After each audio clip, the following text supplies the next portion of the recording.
Hello friends, welcome to Arya Academy. आज हम भारतीय अर्थव्यवस्था के एक टॉपिक मुद्रास्फीति और मुद्रा अवस्फीति पर चर्चा करेंगे और इन्हें अच्छे समझने का प्रयास करेंगे। चलिए तो आगे देखते हैं। यहाँ पर मुद्रास्फीति और अवस्फीति को समझने के लिए सबसे पहले बाजार को समझना आवश्यक है और बाजार को समझने के लिए दो लोगों की सोच को समझना आवश्यक है। ये दो लोग कौन हैं? ये दो लोग हैं, एक क्रेता एक विक्रेता, एक खरीदने वाला और एक बेचने वाला। तो एक खरीदने वाला और एक बेचने वाले की थिंकिंग क्या होती है, उसकी सोच क्या होती है, इसको अगर हम समझ जाते हैं तो हम बाजार को समझ सकते हैं। अगर हम बाजार को समझ जाते हैं तो मुद्रास्फीति और अवस्फीति को समझने में क्या होगी, हमें आसानी होगी। तो पहले हम बात करते हैं, एक उपभोक्ता की सोच की बात करते हैं। एक उपभोक्ता की सोच की अगर हम बात करें तो एक उपभोक्ता या फिर एक खरीदने वाला हमेशा यही सोचता है कि जब जब क्या होगा, अगर वस्तु और सेवा की अगर हम बात करें, अगर वस्तुओं की संख्या अगर क्या होगी, बढ़ने लगेगी, तो अगर वस्तुओं का उत्पादन अगर बढ़ने लगेगा, अगर वस्तु बहुत ज़्यादा हो जाएंगी तो उनका प्राइस क्या होगा, कम हो जाएगा।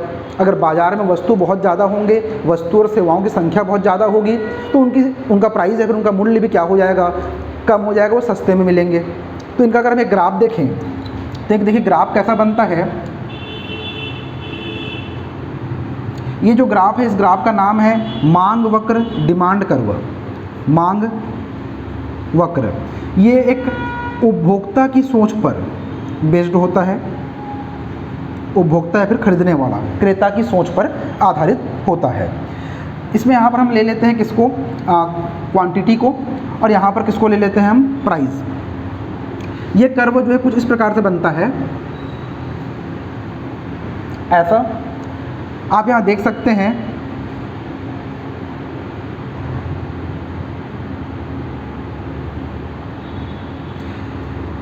One two three, one two three.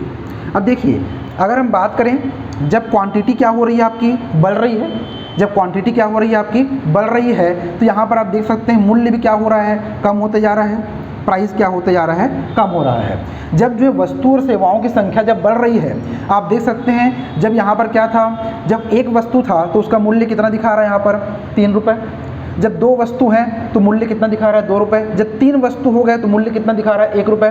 मतलब कहने का मतलब क्या हो रहा है यहाँ पर कि जब जब जो है क्वांटिटी जब बढ़ेगी, वस्तुओं की संख्या जब बढ़ेगी, तब तब क्या होगा, आपका प्राइस क्या होगा, कम होगा।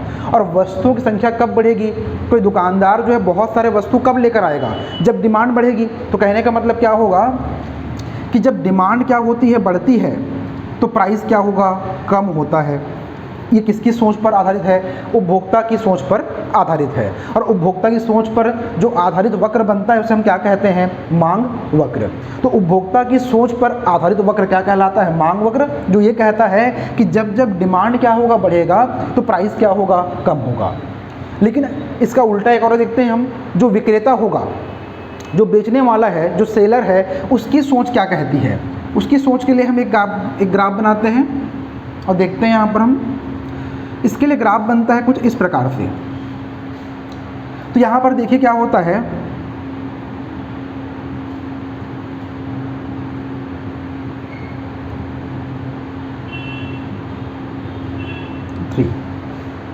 इसको हम कहते हैं क्या, पूर्ति वक्र, सप्लाई कर्व, पूर्ति वक्र। ये किस पर, ये एक विक्रेता की सोच पर आधारित होता है। एक बेचने वाला क्या सोचता है, तो एक बेचने वाला ये सोचता है, आप देख सकते हैं यहाँ फिर से हम वही क्वांटिटी रखते हैं। यहाँ हम क्या रखते हैं, मूल्य रखते हैं, फिर प्राइस को रखते हैं। तो यहाँ पर देखिए क्या हो रहा है, अगर मान लीजिए क्वांटिटी क्या हो रही है, बढ़ रही है। अगर मान लीजिए एक क्वांटिटी है तो वस्तु का मूल्य 1 रुपये है। 2 क्वांटिटी है, मात्रा अगर 2 है तो वस्तु का मूल्य 2। अगर 3 है तो प्राइस भी क्या हो रहा है, 3। तो जब जब अगर क्या हो रहा है, वस्तु की मात्रा अगर बढ़ रही है तो साथ में क्या हो रहा है, प्राइस भी क्या हो रहा है, बढ़ रहा है। या हम इसको ये कह सकते हैं सप्लाई। अगर सप्लाई हम क्या कर रहे हैं, बढ़ा रहे हैं, तो प्राइस भी क्या हो रहा है, बढ़ रहा है। आप देख सकते हैं कि एक जो विक्रेता होता है वो क्या सोचता है कि अगर वस्तु क्या होंगे उसकी दुकान में अगर बढ़ेंगे तो वस्तु क्या करेगा, वो ज़्यादा बेचे, ज़्यादा मुनाफा कमाए। तो यहाँ पर क्या हो रहा है, अगर मान लीजिए क्या है, सप्लाई अगर बढ़ रही है तो प्राइस भी क्या हो रहा है, बढ़ रहा है। लेकिन उसका जस्ट उल्टा क्या हो रहा है, अगर मान लीजिए डिमांड बढ़ता है तो प्राइस क्या होगा, कम होना चाहिए। ये किसका है, मतलब क्वांटिटी अगर बढ़ता है तो प्राइस कम होना चाहिए, ये सोचता है कौन, उपभोक्ता। और अगर मान लीजिए क्वांटिटी बढ़ती है तो प्राइस भी बढ़ना चाहिए, कौन सोचता है, एक विक्रेता सोचता है। अब देखिए ये दोनों कर्व को अगर आप देखें तो ये दोनों में क्या है, ये प्राइस को क्या है, कम करने पे तुला हुआ है, कौन, आपका जो उपभोक्ता है। और ये जो है मूल्य को बढ़ाने पे तुला हुआ है, कौन, आपका एक विक्रेता। तो एक जो है मूल्य बढ़ाकर बेचना चाहता है, एक मूल्य जो है कम मूल्य पर सामान खरीदना चाहता है। तो यहाँ पर दोनों के बीच क्या है, एक संघर्ष चल रहा है। अब इस संघर्ष के लिए एक और हम ग्राफ बनाते हैं और देखते हैं कि बाजार क्या होता है। अब देखिए बाजार वो स्थान है, वो जगह है जहाँ पर मांग वक्र और पूर्ति वक्र एक दूसरे को क्या करते हैं, कट करते हैं, और उनके प्रतिच्छेद बिंदु को हम क्या कहते हैं, बाजार कहते हैं। देखिए ये मान लीजिए क्या है, एक पूर्ति का वक्र है, ये एक पूर्ति वक्र है, और ये कैसा है, ये मांग वक्र है। तो मांग वक्र और पूर्ति वक्र जिस बिंदु पर कट कर रहे हैं, ये बिंदु कहलाता है क्या, आपका मार्केट। ये बिंदु कहलाता है क्या, आपका बाजार। अब देखिए बाजार जो है वह स्थान है जहाँ पर किसी भी वस्तु का मूल्य क्या होता है, निर्धारित होता है। तो बाजार वह स्थान है जहाँ पर किसी भी वस्तु का मूल्य क्या होता है, निर्धारित होता है। फॉर एग्जाम्पल आप बाज़ार जा रहे हैं तो बाज़ार में क्या है, आप कुछ वस्तु खरीदने जा रहे हैं, तो उस वस्तु में क्या कर रहे हैं आप उसको बोलते हैं कि वस्तु कितने का है। तो जो विक्रेता होता है वो बोलता है कि वस्तु कितने का है, ये 100 रुपये का है। क्लियर है। आप कहते हैं कि ये वस्तु क्या है, ठीक है, मैं कितने में लूँगा, मैं 50 रुपये में लूँगा। विक्रेता कह रहा है कि वस्तु 100 में बेचेगा, आप कह रहे हैं वस्तु कितने में लेंगे, 50 में लेंगे। तो अगर मान लीजिए उपभोक्ता क्या हो जाए, उपभोक्ता अगर अपनी बात पर अड़ा रहे और मान लीजिए जो है कौन, आपका जो विक्रेता है वो भी अपनी बात पर अड़ा रहे, तो ऐसी स्थिति में क्या है, इस वस्तु का मूल्य जो है क्या नहीं हो पाएगा, डिसाइड नहीं हो पाएगा। लेकिन कुछ समय बाद क्या होता है कि ये भी क्या होता है, थोड़ा नीचे आता है और ये भी थोड़ा ऊपर जाता है, और एक बीच में क्या है, मान लीजिए बोलते हैं कि 70 रुपये में ये वस्तु क्या है, आप खरीद कर ले जाओ, और उपभोक्ता भी क्या होता है, मान जाता है। तो यही जो है वो क्या है, वो ये बिंदु क्या कहलाया, आपका मार्केट। क्योंकि जिस वस्तु का मूल्य क्या है, डिसाइड नहीं हो पा रहा था, इस बाजार में आते ही क्या हो गया, उस वस्तु का मूल्य क्या हो गया, डिसाइड हो गया। तो ये क्या था, आपका बाजार वह बिंदु है जहाँ पर मांग वक्र और पूर्ति वक्र एक दूसरे को क्या करते हैं, प्रतिच्छेद करते हैं, और उनके प्रतिच्छेद बिंदु को हम क्या कहते हैं, बाजार कहते हैं। क्लियर है, बन जाएगा इतना। आगे देखते हैं यहाँ पर हम, जब हम बाजार को समझ गए और मांग और पूर्ति को हम समझ गए, तो हम आते हैं हमारे टॉपिक पर, जो हमारा टॉपिक है क्या, मुद्रास्फीति और अवस्फीति। सबसे पहले देखते हैं कि मुद्रास्फीति और अवस्फीति क्या होता है। देखिए पहले हम बात कर लेते हैं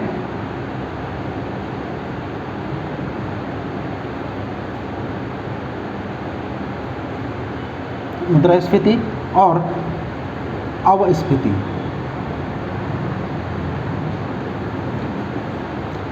मुद्रास्फीति को कहा जाता है क्या, तेजी, और अवस्फीति को कहा जाता है क्या, मंदी। मुद्रास्फीति को इंग्लिश में क्या कहते हैं हम, इन्फ्लेशन, और अवस्फीति को हम क्या कहते हैं, recession. Inflation and recession, inflation and recession. अब देखिए इसको जानने के पहले दो चीज़ें और समझ लेते हैं हम लोग कि अर्थव्यवस्था जो होती है वो दो प्रकार की होती है, हालांकि तीन भी बोलते हैं लेकिन हम दो पर चर्चा कर रहे हैं। एक होती है पूंजीवादी अर्थव्यवस्था और एक होती है समाजवादी अर्थव्यवस्था। पर भारत में हम बोलते हैं कि यहाँ पर क्या है, मिश्रित अर्थव्यवस्था है। और यहाँ पर हम दो पर चर्चा करते हैं जो आधारभूत अर्थव्यवस्था के प्रकार हैं, वो है पूंजीवादी अर्थव्यवस्था और समाजवादी अर्थव्यवस्था। पूंजीवादी अर्थव्यवस्था कहने का मतलब क्या होगा, जहाँ पर अर्थव्यवस्था का संचालन किसके माध्यम से हो, बाजार के माध्यम से हो। जहाँ पर अर्थव्यवस्था में सभी गतिविधियों पर नियंत्रण कौन रखे, बाजार रखे, वो क्या कहलाएगा, आपका पूंजीवादी अर्थव्यवस्था कहलाएगी। जैसे कि अमेरिका की अर्थव्यवस्था है। तो वहीं अगर हम समाजवादी अर्थव्यवस्था की बात करें तो समाजवादी अर्थव्यवस्था कहने का मतलब ये है कि जहाँ पर अर्थव्यवस्था का संचालन कौन करे, सरकार के माध्यम से हो, और सरकार ही अर्थव्यवस्था पर क्या करे, नियंत्रण रखे कि कितना पैसा बाहर जाएगा देश से, कितना पैसा देश से अंदर आएगा। तो मुद्रा के प्रवाह, मात्रा, इन सब पर अगर नियंत्रण कौन रखता है, सरकार रखती है, तो वो क्या कहलाता है, आपका समाजवादी अर्थव्यवस्था कहलाता है। अब देखिए, पूंजीवादी या समाजवादी अर्थव्यवस्था के माध्यम से हम किसको समझेंगे, यहाँ पर मुद्रास्फीति को समझने का प्रयास करेंगे। तो देखिए, इसके लिए दो अवधारणाएं प्रचलित हैं इन दोनों को समझने के लिए। तो एक अवधारणा दिया था किसने, जे.बी. से का बाजार नियम, जे.बी. से का बाजार नियम, से का बाजार नियम। देखिए, जे.बी. से जो है पूंजीवादी अर्थव्यवस्था को मानते थे, वो इसके समर्थक थे। एडम स्मिथ भी किस समर्थक थे, पूंजीवादी अर्थव्यवस्था के समर्थक थे। तो जे.बी. से भी पूंजीवादी अर्थव्यवस्था के समर्थक थे। अब इनका कहना क्या था, देखिए, इनका कहना था से का बाजार नियम क्या बोलता है कि प्रत्येक उत्पाद अपने लिए मांग का सृजन स्वयं कर लेता है। ये बोल रहे हैं कि जो प्रत्येक उत्पाद है वो अपने लिए मांग का सृजन स्वयं कर लेता है, इसलिए आप उत्पादन बढ़ाने पर ध्यान दें, न कि किस पर, मांग बढ़ाने पर।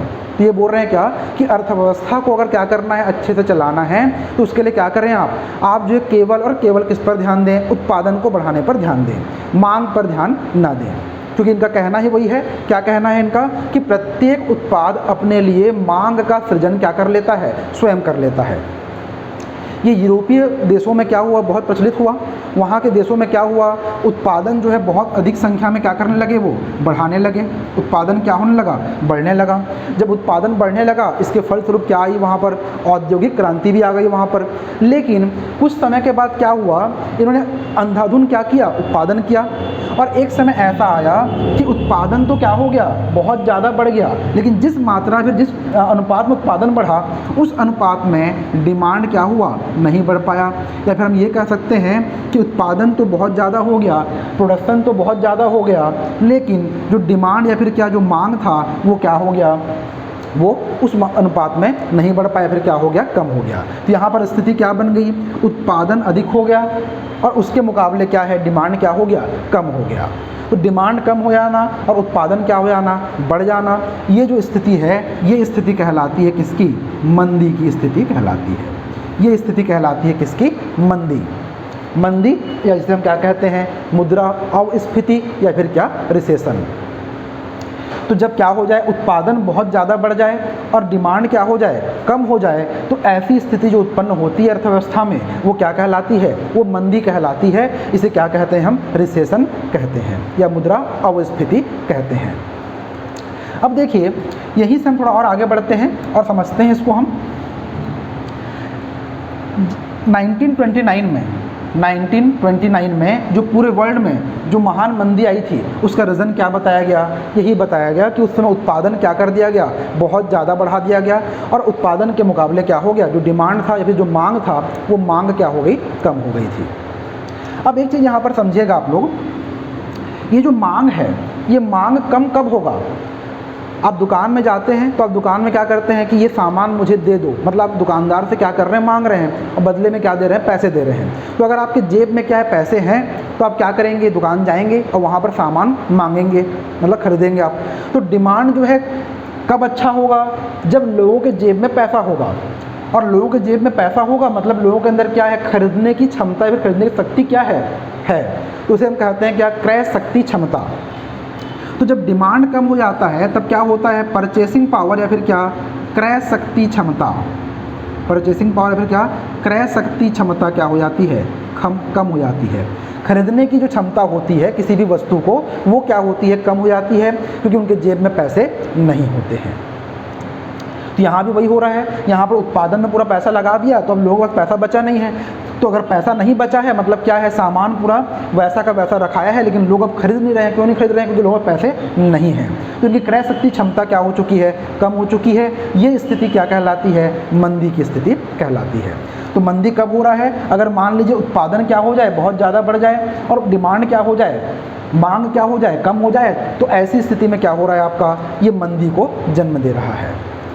अब देखिए, जब पूरे विश्व में मंदी थी उस समय एक देश था जिस पर मंदी का प्रभाव नहीं पड़ा, वो था कौन, सोवियत रूस। क्योंकि सोवियत रूस में क्या था, समाजवादी अर्थव्यवस्था थी और जिन जिन जगहों में पूंजीवादी अर्थव्यवस्था थी वहाँ पर इस मंदी का बहुत ज़्यादा गहरा प्रभाव पड़ा। लेकिन जो है समाजवादी अर्थव्यवस्था देशों में प्रभाव क्यों नहीं पड़ा, इसका भी अध्ययन किया जाने लगा और रूस ने जो बहुत ज़्यादा प्रमोट किया किसको, समाजवादी अर्थव्यवस्था को भी। तो वहीं से एक और विद्वान निकल कर सामने आए, उनका नाम था क्या, कीन्स।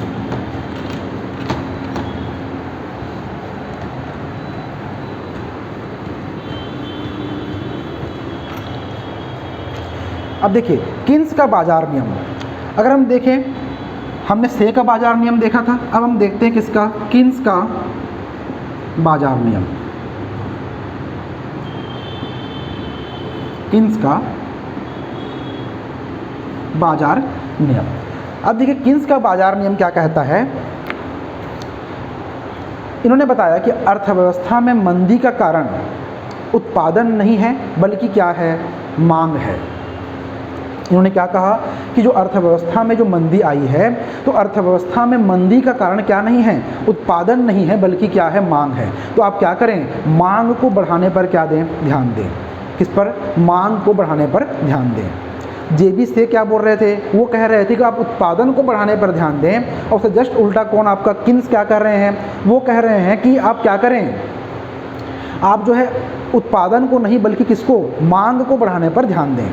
तो विभिन्न देशों की सरकारों ने पूछा कि मांग को हम कैसे बढ़ाएं, तो उन्होंने कहा कि मांग को बढ़ाने के लिए चाहिए क्या, क्रय शक्ति क्षमता को बढ़ाना होगा, क्रय शक्ति क्षमता को बढ़ाना होगा, परचेसिंग पावर को बढ़ाना होगा लोगों के अंदर, क्रय शक्ति क्षमता बढ़ाना होगा।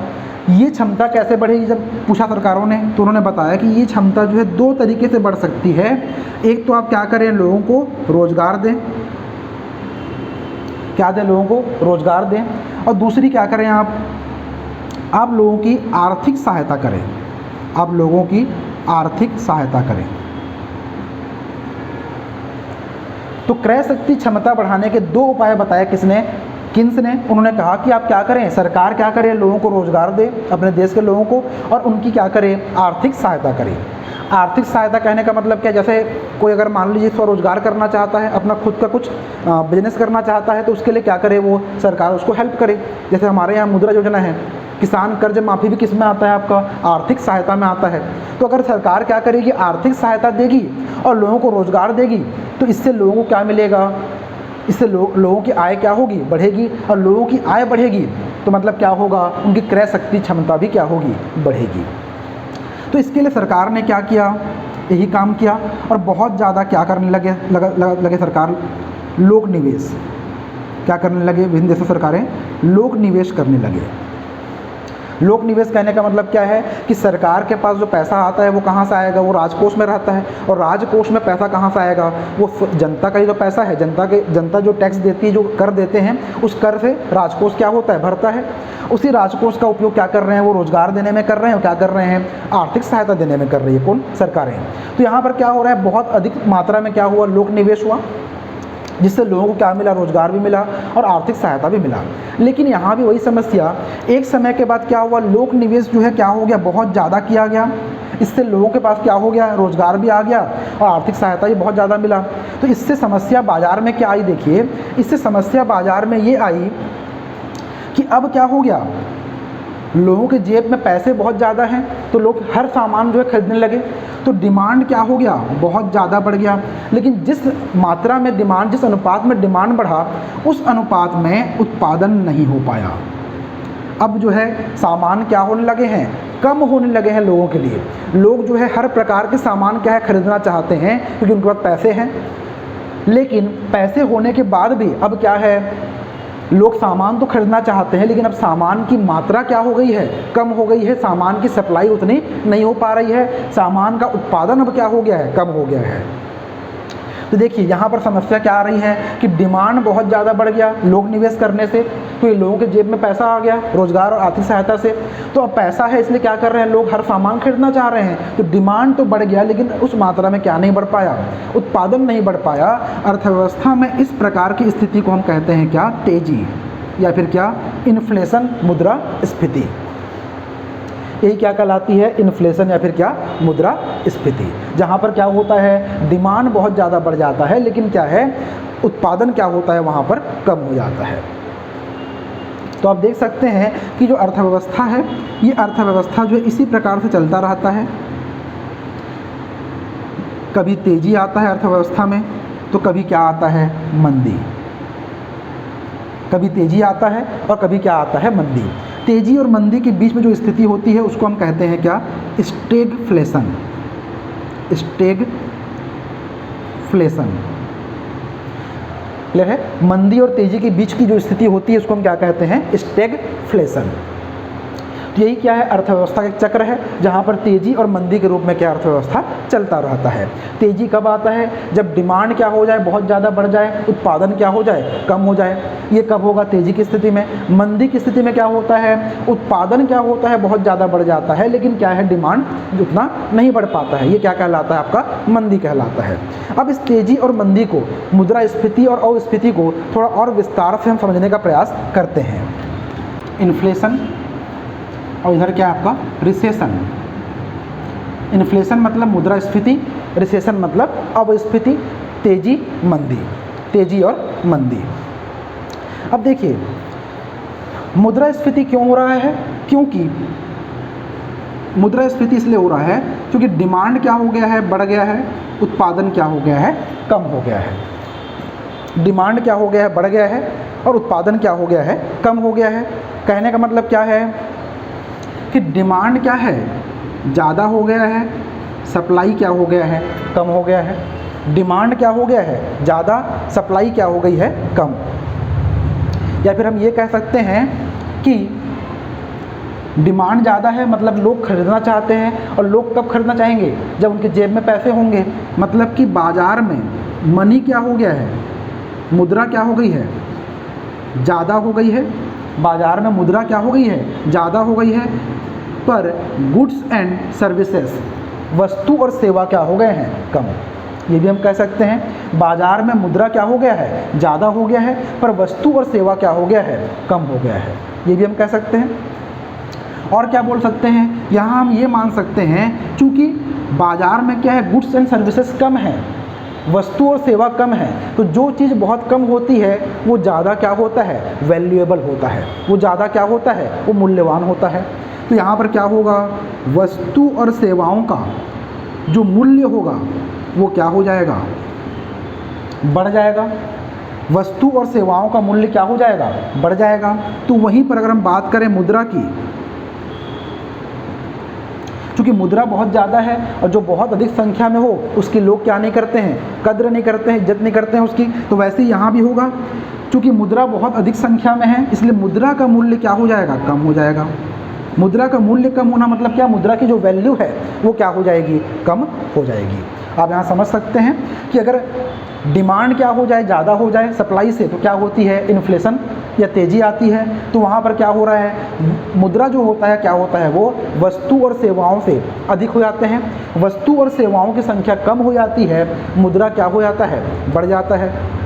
क्लियर है। आप ये ऐसा समझ सकते हैं कि किसी दुकान में दुकानदार के पास क्या है, कोई दो सामान है, इस दो सामान को, दो गुड्स एंड सर्विसेज हैं, इस दो गुड्स एंड सर्विसेज, दो सामान को खरीदने वाले लोग कितने हैं, 5 लोग। कितने हैं, 5।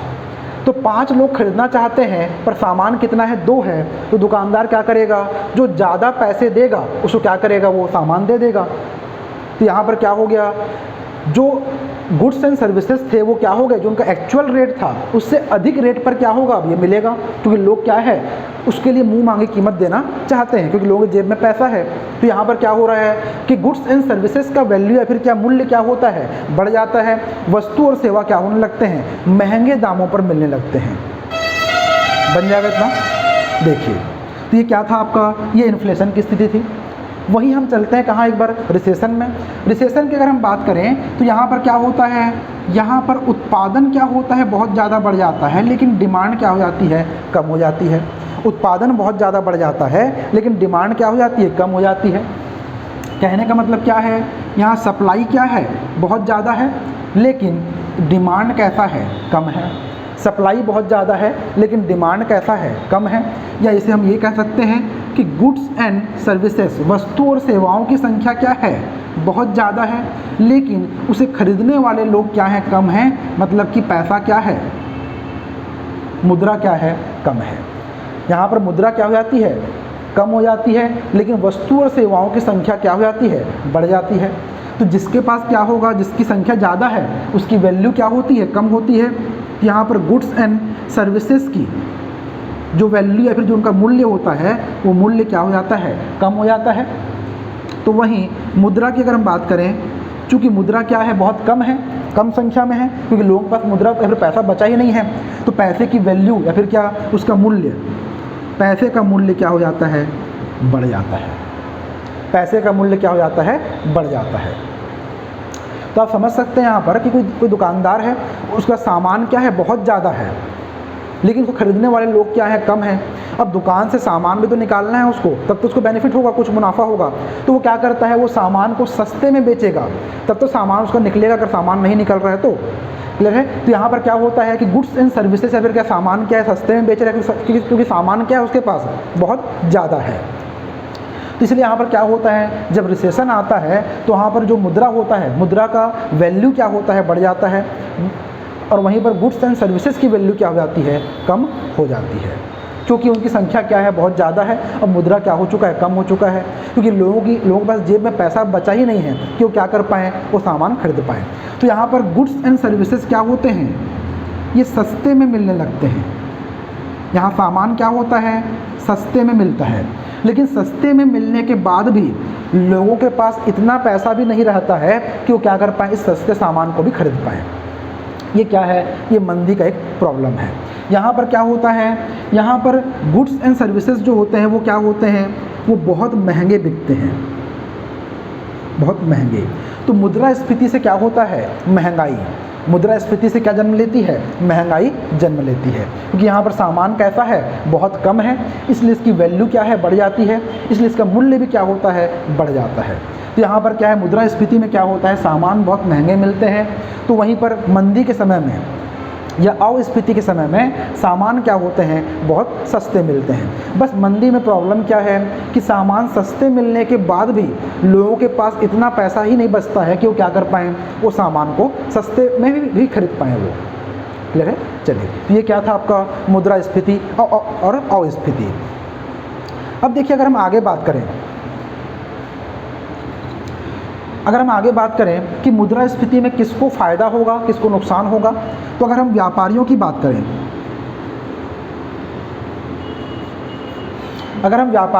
करें, तो मुद्रास्फीति में इन व्यापारियों को क्या होगा, लाभ होगा। इन व्यापारियों को क्या होगा, प्रॉफिट होगा, लाभ होगा। मुद्रास्फीति में इन व्यापारियों को क्या होगा, लाभ होगा। तो वहीं पर जो वेतनभोगी हैं, वहीं जो क्या है, वेतनभोगी हैं, इन वेतनभोगियों को क्या होगा, यहाँ नुकसान होगा। अब कैसे नुकसान होगा, देखिए इनको कैसा लाभ होगा ये भी देख लेते हैं। व्यापारी है, व्यापारी क्या कर रहे हैं, सामान को महंगे में बेच रहे हैं। क्यों, क्योंकि उनके पास सामान क्या है, कम है, तो कम सामान क्या कर रहे हैं, वो बहुत अधिक मूल्य में बेच रहे हैं। तो उनको क्या होगा, जो उसका एक्चुअल प्राइस था सामान का, उस एक्चुअल प्राइस से अधिक प्राइस पर क्या करेंगे, वो बेचेंगे। तो व्यापारियों को क्या होगा, लाभ होगा। तो वह अगर हम बात करें, जो वेतनभोगी है, जिनकी फिक्स्ड सैलरी आती है, जिनकी क्या आती है, एक फिक्स्ड सैलरी आती है, तो उन लोगों क्या होगा, उनको नुकसान होगा। क्यों, क्योंकि यहाँ पर क्या हो रहा है, वस्तु और सेवाओं का मूल्य तो क्या हो रहा है, बढ़ता जा रहा है, लेकिन इनका पेमेंट तो कैसा है, उतना का उतना ही रहेगा। तो यहाँ पर वेतनभोगियों क्या होता है, नुकसान होता है, उनको महंगाई की मार क्या करनी पड़ती है, झेलनी पड़ती है। ये क्या हो जाएगा मुद्रास्फीति में। तो वहीं आप इसका भी निकाल सकते हैं। आप यहाँ भी देख सकते हैं कि जो है क्या होगा, यहाँ पर व्यापारियों को क्या होगा, नुकसान होगा। यहाँ पर व्यापारियों को क्या होगा, नुकसान। यहाँ पर व्यापारियों को क्या होगा, नुकसान। पर जो क्या होंगे, जो वेतनभोगी होते हैं, जिनको फिक्स सैलरी मिलती है, चूँकि अब वस्तु और सेवाओं का मूल्य क्या हो चुका है, कम हो चुका है, वो सस्ते में मिल रहे हैं, अपने एक्चुअल प्राइस से कम में मिल रहे हैं, इसलिए यहाँ पर क्या होता है, इनको फ़ायदा होता है। और इनको सामान क्या करना पड़ रहा है, बहुत सस्ते में बेचना पड़ रहा है, इसलिए इनको क्या होता है, व्यापारियों को नुकसान होता है। ऐसे ही आप और भी निकाल सकते हैं कि लोन लेने वाले को क्या फ़ायदा होगा, नुकसान होगा मुद्रास्फीति में और अस्फीति में, और वैसे ही लोन देने वाले को क्या होगा, फ़ायदा या फिर नुकसान मुद्रास्फीति में और अस्फीति में। ये आप भी क्या कर सकते हैं, निकाल कर यहाँ पर देख सकते हैं। तो ये क्या था आपका मुद्रास्फीति और क्या अवस्फीति। चलिए इसी में हम आगे बढ़ते हैं। कई बार मेंस में क्वेश्चन आता है कि जो मंदी है वो तेज़ी से ज़्यादा खतरनाक है, जो मंदी है वो तेज़ी से ज़्यादा खतरनाक है या मुद्रा अवस्फीति ज़्यादा खतरनाक है अर्थव्यवस्था के लिए, किससे? मुद्रास्फीति से। अब देखिए ऐसा क्यों कह रहे हैं, इसको मैं समझने का प्रयास करते हैं कि मंदी खतरनाक क्यों है। अगर मान लीजिए क्या होता है, मंदी आती है तो मंदी के आने से क्या होता है, चूँकि लोगों के पास क्या है, पैसा बचा ही नहीं है। अब पैसा ही नहीं बचा है मतलब क्या है, इन्वेस्टमेंट नहीं कर पा रहे हैं, तो मंदी आया मतलब क्या होता है, उत्पादन क्या हो जाता है, ठप। उत्पादन क्या हो जाता है, ठप हो जाता है। उत्पादन ठप हो जाएगा मतलब कल कारखाने, जो रोज़गार के जो चीज़ें थी वो क्या हो जाती हैं, उनकी छिन जाती है लोगों की, मतलब लोग क्या हो जाते हैं, बेरोज़गार हो जाते हैं। लोग क्या हो जाते हैं, बेरोज़गार हो जाते हैं। अगर लोग क्या हो जाएंगे, अगर लोग जो है बेरोज़गार हो जाते हैं तो उनके पास क्या है, आय का साधन नहीं बचता है, मतलब कि लोगों के पास, लोगों की जो क्रय शक्ति क्षमता होती है वो क्या हो जाती है, कम हो जाती है। क्रय शक्ति क्षमता ये क्या हो जाती है, कम हो जाती है। तो लोगों के पास क्या है, मंदी अगर आता है तो उत्पादन क्या है, ठप हो जाता है। उत्पादन ठप होगा तो लोग क्या हो जाते हैं, उनको नौकरी से हाथ धोना पड़ता है, मतलब लोग क्या हो जाते हैं, बेरोज़गार हो जाते हैं। लोग अगर क्या हो गए, बेरोज़गार हो गए, मतलब उनके आय का स्रोत क्या हो गया, छिन गया, मतलब क्रय शक्ति क्षमता क्या हो जाएगी, उनकी कम हो जाएगी, पैसे कम। मतलब अब पैसे तो कम हैं लेकिन जो उपभोग व्यय है वो तो वही बना हुआ है, लोगों को खाना पीना फिर जो ज़रूरी सामान है वो तो खरीदने ही पड़ेंगे, तो उपभोग व्यय कैसा है, वही बना हुआ है। उपभोग व्यय क्या है, ये बढ़ता ही जा रहा है। क्रय शक्ति क्षमता कम हो गई है लेकिन उपभोग व्यय क्या हो रहा है, बढ़ता ही जा रहा है। तो अगर उपभोग व्यय मतलब क्या, अपने खाने पीने पे खर्च तो करना ही पड़ेगा, तो यहाँ पर क्या है, पैसे हैं नहीं लेकिन खर्च बढ़ रहा है, मतलब क्या हो गया, आगे चलकर ये आगे चलकर बचत क्या कर देता है, ये शून्य कर देता है। बचत को क्या कर देता है, ये शून्य। बचत क्या हो रहा है यहाँ पर, शून्य, क्योंकि पैसे बच ही नहीं पा रहे हैं, पूरे पैसे कहाँ खर्च हो रहे हैं, उपभोग में, और पैसे जो है आने का स्रोत भी क्या हो चुका है, ख़त्म हो चुका है। अगर बचत शून्य होगा तो व्यक्ति क्या नहीं कर पाएगा, इन्वेस्टमेंट या फिर क्या, निवेश नहीं कर पाएगा, तो निवेश भी क्या होता है, शून्य। निवेश क्या हो जाता है, शून्य। अगर निवेश शून्य होगा तो उत्पादन क्या हो जाएगा, ठप। उत्पादन ठप मतलब क्या है आपका, ये मंदी। उत्पादन हो ही नहीं रहा है मतलब क्या है, मंदी।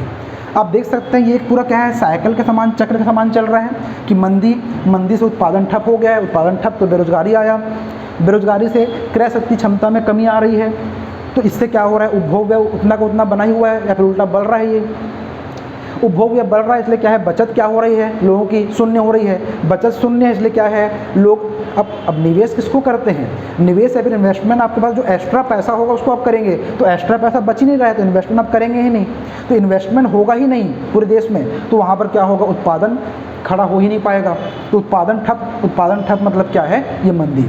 तो यहाँ पर क्या हो रहा है, एक साइकिल, एक चक्र का समान चल रहा है। तो जो देश मंदी के चक्र में फंस जाता है तो वो कैसा है, उस चक्र से बाहर निकलना क्या है, बहुत मुश्किल है। इसे ही हम कहते हैं क्या, मंदी का दुष्चक्र। मंदी का दुष्चक्र। और कहा जाता है कि मंदी ही क्या करती है, मंदी को जन्म देती है। ये मंदी है, ये मंदी ही क्या कर रही है, फिर से घूम फिर कर मंदी को ही क्या कर रही है, जन्म दे रही है। तो जो भी देश इस चक्र में फंस जाएगा तो उसके लिए क्या है, ये बहुत खतरनाक स्थिति होती है, इससे बाहर निकलना क्या होता है, बहुत मुश्किल होता है। इसलिए यहाँ पर एग्जाम में क्वेश्चन के रूप में क्या पूछ सकता है कि मंदी क्या है, तेज़ी से ज़्यादा खतरनाक है। क्यों खतरनाक है, क्योंकि मंदी ही क्या करती है, मंदी को जन्म देती है। तो अगर एग्जाम में अगर क्वेश्चन आता है मेंस में इस प्रकार के, तो आप इसको क्या कर सकते हैं, इजीली लिख सकते हैं। तो ये क्या था आपका मुद्रास्फीति और अवस्फीति, जहां हमने एक क्वेश्चन भी देखा कि मंदी ही क्या करती है, मंदी को जन्म देती है, सिद्ध करें, ये भी पूछ सकता है। या फिर मुद्रास्फीति से अवस्फीति ज़्यादा क्या है, खतरनाक है, तर्क सहित व्याख्या करें। ये एग्जाम में क्वेश्चन भी आ सकता है। क्लियर है। चलिए अगला होता है मुद्रास्फीति को मापने के तरीके। मुद्रास्फीति को मापने के दो तरीके हैं, दो प्रचलित तरीके हैं। पहला है क्या आपका WPI और एक होता है CPI। WPI और CPI। WPI कहने का मतलब क्या है? Wholesale price index. Wholesale price index, खुदरा मूल्य सूचकांक, खुदरा मूल्य सूचकांक। और ये होता है क्या? Consumer price index. Consumer price index, उपभोक्ता मूल्य सूचकांक, उपभोक्ता मूल्य सूचकांक। यहाँ पर दो हैं, होलसेल प्राइस इंडेक्स, खुदरा मूल्य सूचकांक, और एक होता है क्या आपका? कंज्यूमर प्राइस इंडेक्स, उपभोक्ता मूल्य सूचकांक। खुदरा मूल्य और उपभोक्ता मूल्य। अब देखिए, इन दोनों के माध्यम से हम क्या करते हैं? मुद्रास्फीति को मापते हैं। मुद्रास्फीति मतलब क्या है? महंगाई। मुद्रास्फीति मतलब क्या है? महंगाई, क्योंकि वहाँ पर क्या है? वस्तु और सेवाओं की मात्रा क्या है? कम है, मुद्रा बहुत ज़्यादा है। समझ रहे हैं ना? मुद्रा की मात्रा क्या है? बहुत ज़्यादा है। मुद्रा की मात्रा ज़्यादा मतलब मुद्रा की value come. Goods and services की मात्रा बहुत कम मतलब गुड्स एंड सर्विसेज की वैल्यू क्या है, या फिर उनका मूल्य क्या है? ज़्यादा। तो यहाँ पर क्या है? महंगाई को जन्म देता है कौन? आपका मुद्रास्फीति। तो महंगाई को हम कैसे मापते हैं, ये हम यहाँ पर चर्चा कर रहे हैं। तो WPI मतलब क्या है? Wholesale price index. तो होलसेल प्राइस इंडेक्स में हम महंगाई कैसे मापते हैं? देखिए, इसमें हम मापने के लिए हर 15 दिन में कुछ आधारभूत वस्तुओं के थोक मूल्य में परिवर्तन की गणना करते हैं। हर 15 दिन में, क्लियर है? प्रत्येक 15 दिनों में, क्लियर है? आधारभूत वस्तुओं के मूल्य में क्या परिवर्तन आया है, उसकी हम क्या करते हैं? गणना करते हैं। तो जो आधारभूत वस्तुएं होती हैं, हर 15 दिन में हम देखते हैं कि इस वस्तु का जो है होलसेल प्राइस कितना रुपए था। मान लीजिए कोई वस्तु जो है 15 दिन पहले या फिर क्या किसी महीने के 1 तारीख को कितना रुपए में बिक रहा था? होलसेल में 10 रुपये में बिक रहा था, और 16 तारीख को ये कितने दिन में, मतलब इसके 15 दिन बाद ये फिर से हमने गणना किया तो इसका वैल्यू कितना बढ़ चुका था? ये मान लीजिए 20 रुपये हो गया था। मतलब हम इसमें क्या है? अंतर को हम देख रहे हैं कि 10 रुपये का अंतर यहाँ पर आ रहा है, मतलब कि 10 रुपये क्या कहलाएगी? ये महंगाई कहलाएगी। तो यहाँ पर हर 15 दिन में हम क्या करते हैं? हर 15 दिन में हम कुछ आधारभूत वस्तुओं को लेकर हम क्या करते हैं? उनके होलसेल प्राइस में हर 15 दिन में कितना रुपए का चेंजेस आ रहा है, इसको हम क्या करते हैं? गणना करते हैं, परिवर्तन की गणना करते हैं। CPI मतलब क्या होता है? देखिए, कंज्यूमर प्राइस इंडेक्स कहने का मतलब यहाँ पर हर 2 महीने में उपभोक्ता वस्तुओं के बाजार मूल्य में परिवर्तन की गणना करते हैं। हर 2 महीने में, प्रत्येक 2 महीने में,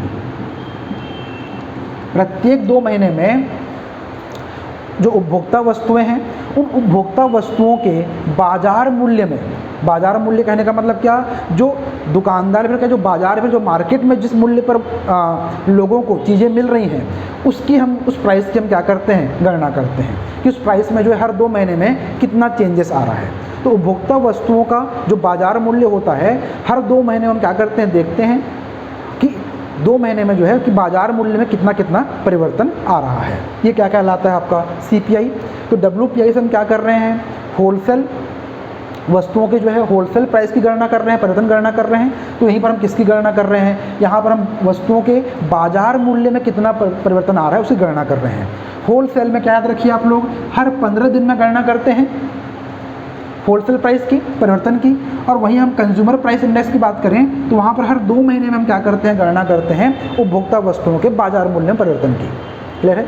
लेकिन यहाँ पर एक समस्या है कि जो रोज़मर्रा की वस्तुएं हैं, जैसे दाल हैं, सब्जियां हैं, इनको जो है क्या नहीं किया जाता? इनको इसमें रखा नहीं जाता है। जो रोज़मर्रा की वस्तुएं हैं, दाल, सब्जियां वगैरह, इनको जो है कहाँ पर? यहाँ हम रखते नहीं हैं। इसलिए क्या है? जो महंगाई है, जो असली महंगाई का हम पता लगा नहीं पाते हैं। ये इसमें एक समस्या है। इसलिए एक और विधि है इसके लिए। तीसरी विधि क्या है? देखिए, इसको हम कहते हैं क्या? National income division. National income division, national income division. इसमें क्या होता है? देखिए कि आधार वर्ष और वर्तमान वर्ष में जब राष्ट्रीय आय की हम गणना करते हैं तो उसमें जो परिवर्तन आता है, क्लियर है? उसमें जो परिवर्तन आता है, मतलब जब हम राष्ट्रीय आय की गणना करते हैं तो उस समय जो है आधार वर्ष और वर्तमान वर्ष में जो परिवर्तन आता है, उसके आधार पर हम क्या कर रहे हैं? महंगाई को निकालें तो वो क्या कहलाता है? वो नेशनल इनकम डिवीज़न कहलाता है। अभी वर्तमान में हम इसी विधि को क्या करते हैं? फॉलो करते हैं। वर्तमान में क्या कर रहे हैं हम, इसी विधि को क्या कर रहे हैं, फॉलो कर रहे हैं। अब देखिए कई बार एग्जाम में पूछता है कि भविष्य में मुद्रास्फीति को मापने वाले जो होंगे वो विधियाँ कौन सी होंगी, भविष्य में मुद्रास्फीति को मापने वाली विधियाँ। तो देखिए बहुत सी विधियाँ हैं, हम दो पर चर्चा करते हैं। पहला होगा आपका दुखाली सूचकांक, भविष्य में मुद्रास्फीति को मापने वाली विधियाँ। तो पहला क्या होगा, दुखाली सूचकांक, दुखाली सूचकांक। माइजरी इंडेक्स, माइजरी इंडेक्स, इसमें क्या करते हैं हम, इसमें मुद्रास्फीति का गरीबी पर प्रभाव देखते हैं, मुद्रास्फीति का गरीबी पर प्रभाव, इन्फ्लेशन का किस पर, गरीबी पर प्रभाव।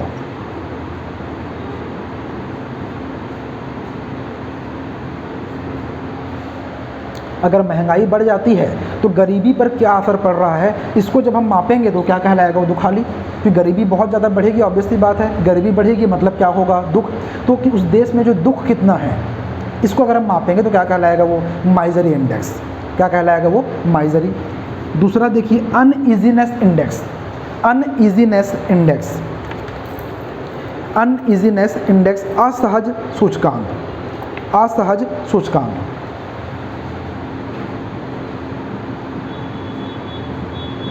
असहज सूचकांक। अब देखिए इसका मतलब क्या होता है कि जब हम मुद्रास्फीति को बेरोजगारी के साथ क्या करें, पढ़ें, जब हम क्या करें मुद्रास्फीति को किसके साथ, अनएम्प्लॉयमेंट के साथ, क्लियर है। जब मुद्रास्फीति को क्या किया जाएगा, जब इन्फ्लेशन को, मुद्रास्फीति को जब बेरोजगारी के साथ मापा जाएगा, मुद्रास्फीति को जब क्या किया जाएगा, अनएम्प्लॉयमेंट के साथ जब मापा जाएगा तो वो क्या कहलाएगा, असहज सूचकांक, असहज सूचकांक। उस देश में मतलब जीने के लिए क्या है, लोगों को अगर असहजता लग रही है, क्योंकि अगर रोजगार मिलेगा ही नहीं, मतलब आय का स्रोत अगर मिलेगा ही नहीं तो लोग जीवित कैसे रहेंगे। तो इसको अगर हम जब हम मापेंगे तो क्या होगा, ये कहलाएगा क्या आपका अनईजीनेस इंडेक्स, या फिर क्या, असहज सूचकांक। ये भविष्य में क्या है, मुद्रास्फीति को मापने वाले क्या हैं, विधियां हैं। अभी भी क्या है, इस पर बहुत से सूचकांक जारी किए जाते हैं, तो धीरे धीरे इसे क्या है, प्रैक्टिस में लाया जा रहा है। अगला देखते हैं यहाँ पर हम मुद्रास्फीति की तीव्रता, मुद्रास्फीति की तीव्रता।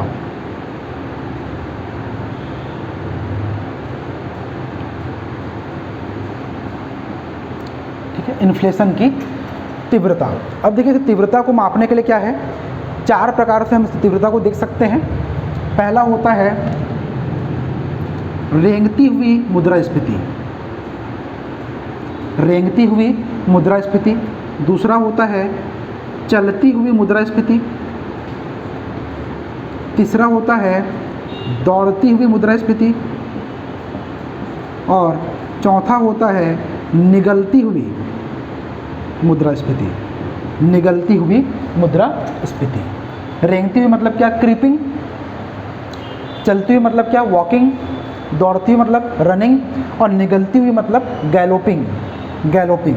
देखिए रेंगती हुई मुद्रास्फीति किसको कहेंगे हम, अगर मान लीजिए मुद्रास्फीति की तीव्रता 0 से 3% के बीच हो, 0 to 3% इसके बीच हो तो ये क्या कहलाएगा, रेंगती हुई मुद्रास्फीति।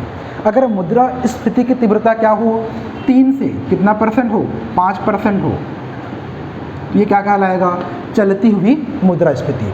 अगर मान लीजिए मुद्रास्फीति की तीव्रता कितनी हो, 5 से 10% हो, ये क्या कहलाएगा, दौड़ती हुई मुद्रास्फीति। अगर मान लीजिए मुद्रास्फीति की तीव्रता 10% से क्या हो जाए, अधिक हो जाए, तो ये कहलाएगा क्या, गैलोपिंग या फिर क्या, निगलती हुई मुद्रास्फीति। जनरली जो रेंगती हुई मुद्रास्फीति है 0 से 3%, इसको क्या माना जाता है, अच्छा माना जाता है, इसको अच्छा माना जाता है, गुड। क्लियर है, ये कैसा माना जाता है, गुड। चलती हुई जो है 3 से 5% वाली, इसको आदर्श माना जाता है, इसको आदर्श माना जाता है, मतलब ये आइडियल है, ये कैसा है? आइडियल। ये आइडियल स्थिति है। जो 5-10% है, जो दौड़ती मुद्रास्फीति है, ये कैसा है? ये खतरा है, फिर क्या डेंजर माना जाता है इसको? खतरा। ये कैसा है? ये खतरनाक स्थिति है। लेकिन जो निगलती हुई मुद्रास्फीति है, जो 10% से अधिक है, ये कैसा है? ये बहुत अधिक खतरा। अधिक खतरा या फिर क्या? अर्थव्यवस्था के किसकी? पतन की यहाँ पर हम क्या कर सकते हैं? बात कर सकते हैं। तो ये क्या है आपका? अर्थव्यवस्था की तीव्रता, जहाँ पर ये माना जाता है कि जो रेंगती हुई मुद्रास्फीति जो 0 से 3% के बीच होती है, ये क्या है? सबसे अच्छी होती है।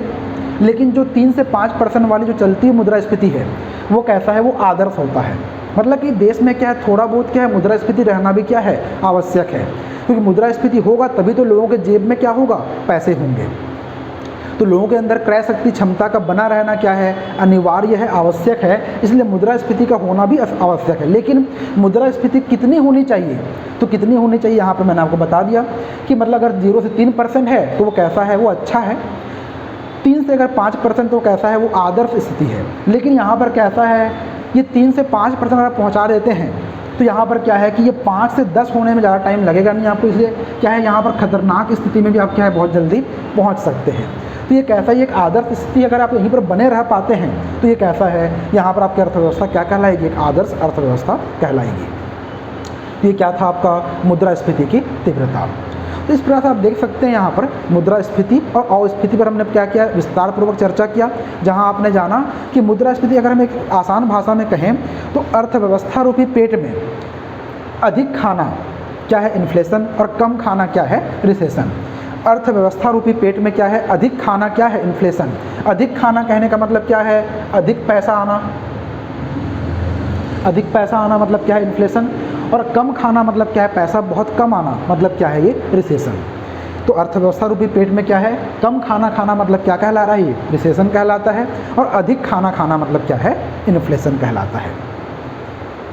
क्लियर है? चलिए, तो देखिए पूंजीवादी देश जो होते हैं वहाँ उनकी एक बड़ी समस्या होती है। समस्या क्या है? देखिए आप कि मुद्रास्फीति में समस्या ये है कि आप जब क्या करेंगे? ग्रोथ रेट को आप बढ़ाने जाएंगे तो ग्रोथ रेट जो होता है वो कब बढ़ेगा? जब इन्वेस्टमेंट होगा, जब निवेश होगा। ग्रोथ रेट कब बढ़ेगा? वृद्धि दर तब बढ़ेगा जब क्या होगा? निवेश होगा। क्योंकि निवेश होगा तभी तो क्या होगा? उत्पादन बढ़ेगा। उत्पादन बढ़ेगा तभी लोगों को रोजगार मिलेगा। रोजगार मिलेगा मतलब क्या होगा? लोगों की आय बढ़ेगी। तो इस प्रकार क्या होगा? आपका ग्रोथ रेट जो होता है वो प्रोपोर्शनल होता है किसके? इन्वेस्टमेंट के। लेकिन जब हम इन्वेस्टमेंट ज़्यादा करने लगते हैं, जब हम निवेश ज़्यादा करते हैं तो इससे क्या होता है? इससे जो है तेज़ी आ जाती है और ये क्या करता है? ये महंगाई को जन्म दे देता है। तो देखिए यहाँ पर ग्रोथ रेट जो होता है वो प्रोपोर्शनल होता है किसके? इन्वेस्टमेंट के। और इन्वेस्टमेंट जो है प्रोपोर्शनल होता है किसके? महंगाई के। तो हम क्या करें? अगर ग्रोथ रेट बढ़ाने जाएं तो क्या होता है? महंगाई का सामना करना पड़ता है। तो एक बड़ी समस्या है किसमें? अर्थव्यवस्था में, खास कर कहाँ पर? पूंजीवादी देशों में। क्योंकि वो क्या कर रहे हैं? ग्रोथ रेट बढ़ाने जाते हैं तो वहाँ क्या करते हैं? वो महंगाई की मार झेलने लगते हैं। क्लियर है? तो एक समस्या है। इसके लिए बहुत सारे उपाय बताए जाते हैं जिनको हम और किसी लेक्चर में डिस्कस करेंगे। तो ये क्या था आपका? ये था मुद्रास्फीति और अस्फीति। अब देखिए एक क्वेश्चन यहाँ पर पूछ सकता है कि आधारभूत अर्थशास्त्र की अवधारणाएं, ध्यान सुनिएगा आप लोग, आधारभूत अर्थशास्त्र की अवधारणाएं आधारभूत अर्थव्यवस्था की आधारभूत समस्याओं को जन्म देती हैं। ये मेंस का क्वेश्चन हो सकता है कि आधारभूत अर्थशास्त्र की अवधारणाएं अर्थव्यवस्था की आधारभूत समस्याओं को जन्म दे सकती हैं। अब देखिए क्वेश्चन क्या बोल रहा है यहाँ पर? दो चीज़ें हैं। एक बोल रहा है कि आधारभूत अर्थशास्त्र की अवधारणाएं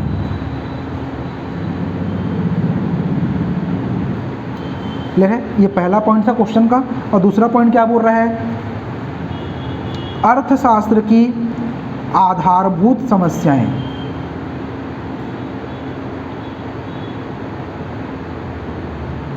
क्लियर है?